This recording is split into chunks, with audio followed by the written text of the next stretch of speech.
दोस्तों, बर्बरीक दुनिया का सर्वश्रेष्ठ धनुर्धर थे। बर्बरीक के लिए 3 बाण ही काफी थे, जिसके बल पर वे कौरवों और पांडवों की पूरी सेना को समाप्त कर सकते थे। युद्ध के मैदान में भीमपौत्र बर्बरीक दोनों खेमों के मध्य बिंदु एक पीपल के वृक्ष के नीचे खड़े हुए और यह घोषणा कर डाली कि मैं उस पक्ष की तरफ से लड़ूंगा जो हार रहा होगा। बर्बरीक की इस घोषणा से कृष्ण चिंतित हो गए। भीम के पौत्र बर्बरीक के समक्ष जब अर्जुन तथा भगवान श्री कृष्ण उसकी वीरता का चमत्कार देखने के लिए उपस्थित हुए, तब बर्बरीक ने अपनी वीरता का छोटा सा नमूना मात्र ही दिखाया। कृष्ण ने कहा कि यह जो वृक्ष है, इसके सारे पत्तों को एक ही तीर में छेद दो तो मैं मान जाऊंगा।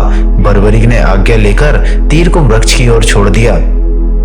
जब तीर एक एक कर सारे पत्तों को छेदता जा रहा था, उसी दौरान एक पत्ता टूटकर नीचे गिर पड़ा। कृष्ण ने उस पत्ते पर यह सोचकर पैर रखकर उसे छुपा लिया कि यह छेद होने से बच जाएगा, लेकिन सभी पत्तों को छेदता हुआ वह तीर कृष्ण के पैरों के पास आकर रुक गया।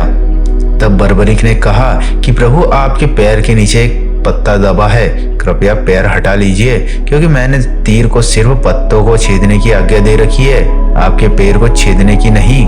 इसके इस चमत्कार को देखकर कृष्ण चिंतित हो गए।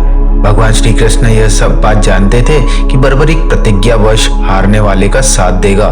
यदि कौरव हारते हुए नजर आए तो फिर पांडवों के लिए संकट खड़ा हो जाएगा, और यदि जब पांडव बर्बरीक के सामने हारते नजर आए तो फिर वह पांडवों का साथ देगा।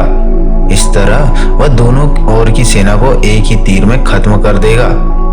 तब भगवान श्री कृष्ण ब्राह्मण का भेष बनाकर सुबह बर्बरीक के शिविर के द्वार पर पहुंच गए और दान मांगने लगे।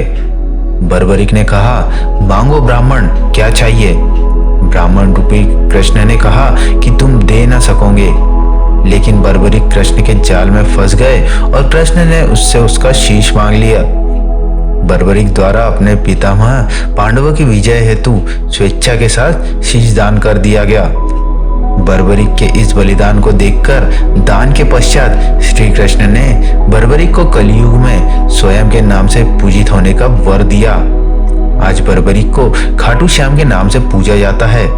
जहां कृष्ण ने उसका शीश रखा था, उस स्थान का नाम खाटू है।